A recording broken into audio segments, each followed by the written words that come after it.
네, 김용현 전 국방장관 등 내란 주요 가담자들의 구속기간 만료가 다가오자 재판부가 보석을 해주는 방안을 검토하겠다 이렇게 밝혔습니다.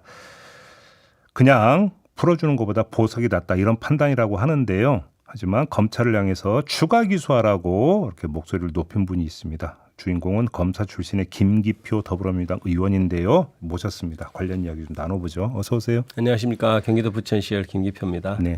구속기간이 6개월이죠? 네, 그렇습니다. 1심 재판을 하면 구속된 피고인에 대해서는 최장 6개월, 그러니까 원래는 이제 2개월인데요. 네. 두 번 갱신을 해서 총 최장 6개월간 구속을 시킬 수 있습니다. 제도상. 근데 그 6개월이 다 됐다는 거잖아요. 그렇습니다. 지금. 그러니까 그러면 그 안에 판결을 내리든지 아니면 풀어주든지 이 방법밖에 없는 거예요. 그러면? 그렇습니다. 그래서 6개월이 지나면 풀어줄 수밖에 없고요. 그러니까 구속 사건의 경우에 재판을 서두르죠.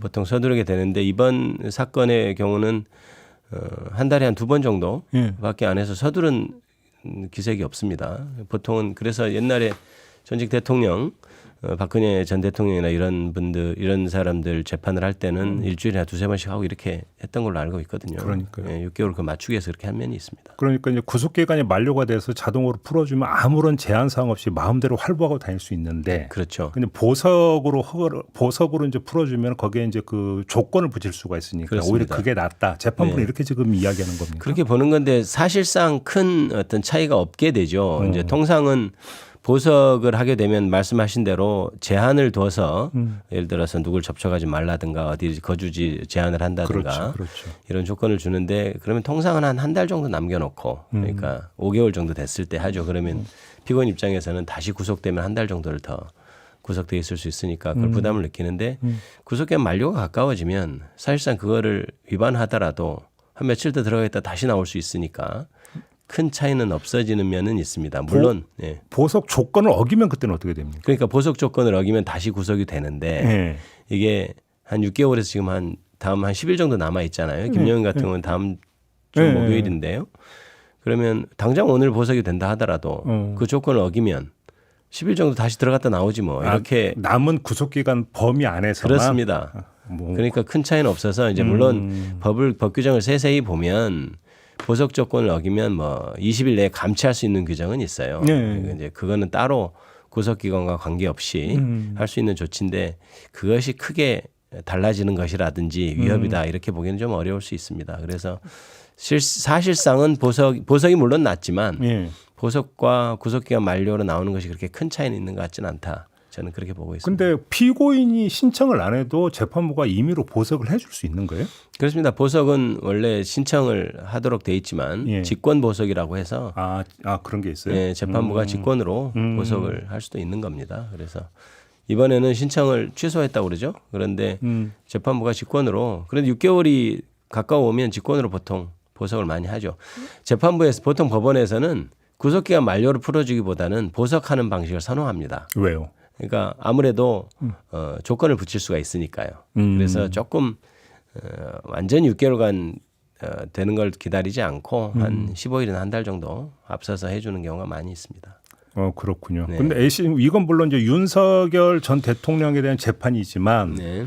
같은 재판부니까 네. 그 재판부에서 뭐 이제 그 재판 일정을 쭉 짜면서 거의 내년 2월, 3월까지니까 재판 가는 걸로 일정을 미리 짜놨잖아요. 네. 그럼 이런 상황이 연출될 건 이미 재판부도 다 알고 있었다고 봐야 되는 거잖아요. 그러니까요. 그래서 저는 이제 유감스러운 것이 재판부가 구속된 피고인이기 때문에 재판을 좀 서둘렀어야 되는데 미리부터 그렇게 아예 6개월 1년을 넘길 생각을 하고 있었던 것이 조금 유감스러운 점이고요.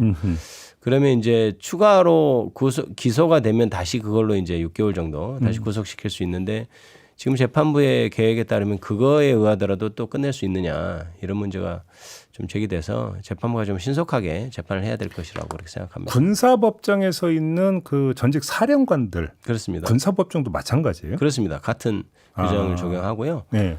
그 사령관들도 7월 초에 지금 구속기간이 다 만료되는 걸로 노상원만 새로 지금 기소된 것이 하나 있어서 6개월 정도 연장이 될 겁니다. 알선수재인가요? 5월 달인가 기소된 게 있어서 그건 영장을 발부할 수 있죠.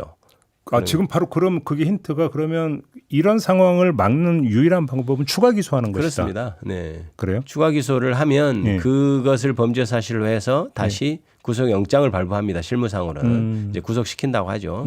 구속시킬 수가 있어서 다시 6개월을 뭐 시간을 번다고 그럴까요? 그럼 좀 어폐가 있는데 6개월 동안 구속할 수 있는 그런 권능이 생기죠. 근데 같은 혐의로는 추가 기소를 못 하죠. 그렇습니다. 같은 혐의로는 추가 기소가 안 되고 다른 혐의를 찾아야 되는데 제가 주장했던 것이 다른 혐의가 이미 충분히 있다. 예를 들면 어떤 게 있을 수 있습니까? 지금 비화폰을 지금 노상원에게 지급하는 과정에서 김영현 같은 경우에 김성훈 경호처장을 시켜서 비화폰을 지급한 것들 이런 것도 하나의 뭐 직권남용이나 범죄 사실이 될 수 있고요. 네. 그다음에 용산 관저에 그 유령 건물이라고 하는 것이 세워졌는데 그게 이제 뇌물이 아니냐 이제 그런 혐의도 있고 그다음에 블랙리스트 작성한 것이 있어요. 그러니까 방첩사령부에서 전 현직 장성들에 대해서 정치 성향 그 부분도 다 형법상 문제가 되는 것이기 때문에 그건 간단히 조사가 돼서 기소할 수 있을 것 같은데 검찰에서 지금 보석 운운하고 하는 것은 좀 기소되기 좀 어려운 사정인가 이런 걱정을 그러니까 사실 하죠. 재판부 전에 검찰 쪽에서 먼저 보석 얘기를 먼저 꺼냈었죠. 그러니까요. 그건 그 추가 기소할 생각이 없다는 뜻이잖아요. 그러니까 뭐 기소할 생각이 없다고 봐야 되겠죠. 그걸 이제 내면적으로 확인해 보니 아마 기소가 안 될 것 같으니까 공판 과정에서 대책이라고 하는 것이 구속기간 만료가 아니고 보석해 주십시오. 이 정도의 대책을 세워놓은 것 같고요. 그렇게 보면 이미 내부에서는 구속기간 만료 전에는 기소하기는 어렵다는 것으로 정리된 것 아닌가 이렇게 생각이 됩니다. 근데 특검이 발족이 됐기 때문에 검찰은 일단은 우리 소관에 벗어나 버렸다고 혹시 이런 그 논리를 펴는 건가요?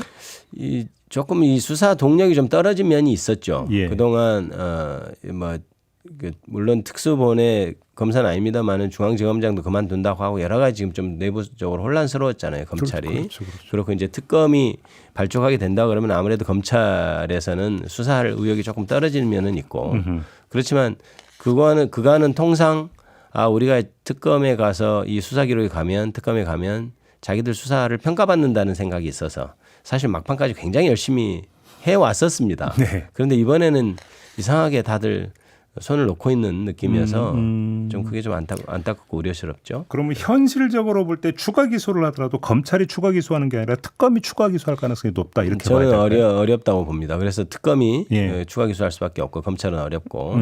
근데 다만 특검은 이제 20일 준비 기간이 있고. 그러니까요. 그래서 사실 조금 김영현이 불구속 상태로 나오는 그것은 좀 피하기 어려운 현실 아닌가 이렇게 그렇게 생각하고 봐야 되는 있습니다. 거죠. 네. 그러니까 20일 준비 기간이 거치더라도 그러니까 그동안은 수사 기록 다 넘겨받아서 그거 검토하는 데만도 꽤 걸릴 거 아닙니까? 그렇죠. 그 기록 검토하는 데만도 굉장히 많이 걸리니까요. 그러니까요. 네. 그래서 차제에 이제 일선 판사들도 그런 얘기를 하는데 이게 지금 구속 기간이 현실과 맞느냐. 그러니까 예전과는 달리 굉장히 기록이 복잡하고 그다음에 피고인의 방어권이 더 많이 신장돼 있는 상황인데 그래서 구속을 좀 최소화하면서 구속된 피고인에 대해서는 기간이 너무 좀 짧게 돼 있는 면이 있어 좀 길게 해야 되는가 이런 논의들이 좀 있습니다. 그런 주장들이 있고. 그래요.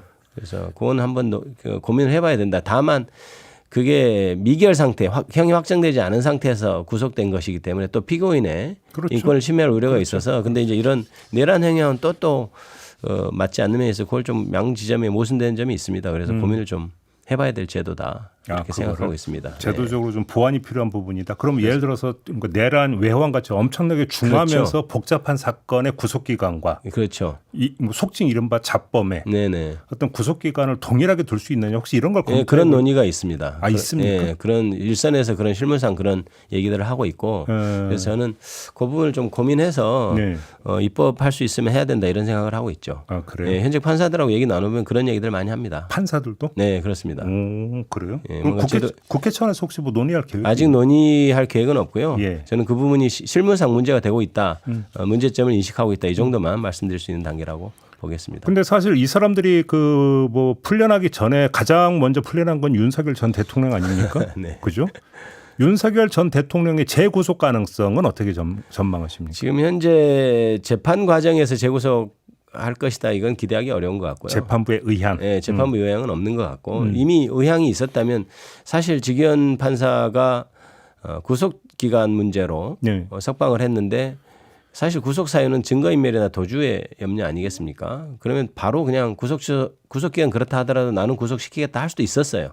그런데 지금도 안 하고 있지 않습니까? 그러면 재판부는 기대하기 어렵고 다만 특검에서 수사를 하면서 예.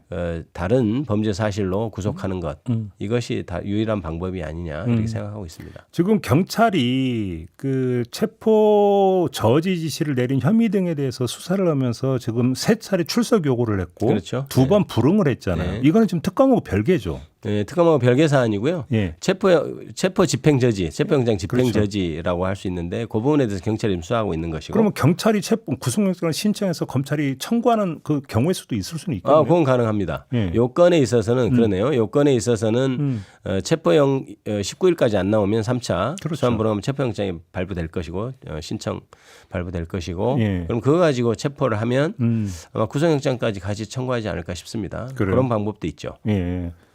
근데 지금 지기현 부장판사가 말씀하신 거 갑자기 떠오른 게 그 전에 이제 제기됐더니 룸살롱 접대의혹 있잖아요. 이건 네. 어떻게 됐어요, 정리가? 지금 현재 대법원의 윤리감사관실인가요? 거기서 지금 확인하고 있는데 지기현 판사가 변소하고 있는 것이 조금 납득하기 어렵죠. 1차에서 자기가 밥을 샀다는 거고 제가 파악하기로는 그렇습니다. 그다음에 2차 이른바 룸살롱을 갔는데 사진만 찍고 자기는 나왔고 그 비용은 아마 후배가 낸 것 같다 이렇게 얘기했는데 그것 자체가 말이 안 되는 게 이른바 룸살롱 가서 사진만 찍으러 룸살롱 가는 것도 아니고 그다음에 1차에서 샀다는 자기가 밥을 샀다는 건데 샀는지 의문이거든요. 만약에 샀다면 오히려 1차는 나 미안하니까 내가 간단히 사고 이런 것 아닌가 싶기도 하고 모르겠어요. 그런데 변수 자체가 말이 안 되고요.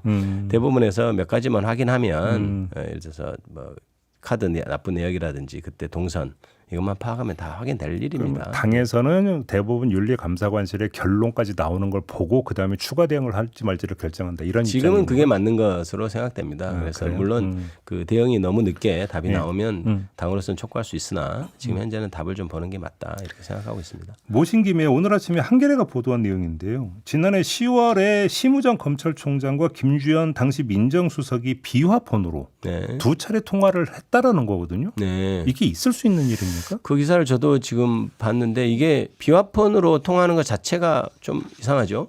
보통 민정수석과 검찰총장이 통화하면 일반 폰으로 해도 될 것 같은데. 근데 그것이 그러니까요. 그렇죠. 그 자체가 좀 이상한 일이고 그다음에 그 시점 자체가 명태균하고 김영선 전 의원 압수수색하고 한 10일 정도 지난 시점이거든요. 그리고 그게 아마 그 강혜경 씨인가가 국회 7월 10일인가 증인으로 나왔을 거예요. 근데 네, 7월 10일, 11일 그렇게 통화했다는 것 아닙니까? 10월. 10월 죄송합니다. 예, 10월. 예. 그러면은 그 비화폰 내용이 누가 봐도 명태균 게이트 관련 아니겠느냐. 이거는 추측이 가능한 것 같고. 예. 근데 검찰총장과 민정수석이 그거 관련해서 논의를 한 것이 대단히 부적절하다. 이거는 수사 대상이다 이렇게 생각하고 아니, 있습니다. 근데 두 사람에게 비화폰을 왜 지급을 해줘요? 그러니까 말입니다. 비화폰 지급 대상도 저는 아닐 것으로 보이는데. 외교안보를 담당하고 있는 사람들도 아니잖아요. 그렇습니다. 그러니까 그거를 아니 전 윤석열 정부에서는 지금 비화폰이 원칙도 없이 지금 뭐 김건희 씨도 뭐 가지고 있었다고 하는데 그러니까요. 일단 비화폰이 지급된 것 그리고 비화폰으로 통화한 것 자체가 이미 문제가 있는 행위고. 근데 10월이면은 그 12.3 내란 2달 전이잖아요. 네, 그렇습니다. 그럼 12.3 내란 당시에도 심우정 검찰총장이 비화폰을 가지고 다른 사람하고도 통화했을 그럴 개연성을 가능성이 배제할 수 당연히 없는 있죠. 거죠. 그때 그 이후에 반납하거나 하지는 않았을 테니까요. 그러니까요. 이미 12.3 내란 전에도 비화폰으로 서로 지급해서 통화하고 있던 상황이면 12.3 때는 당연히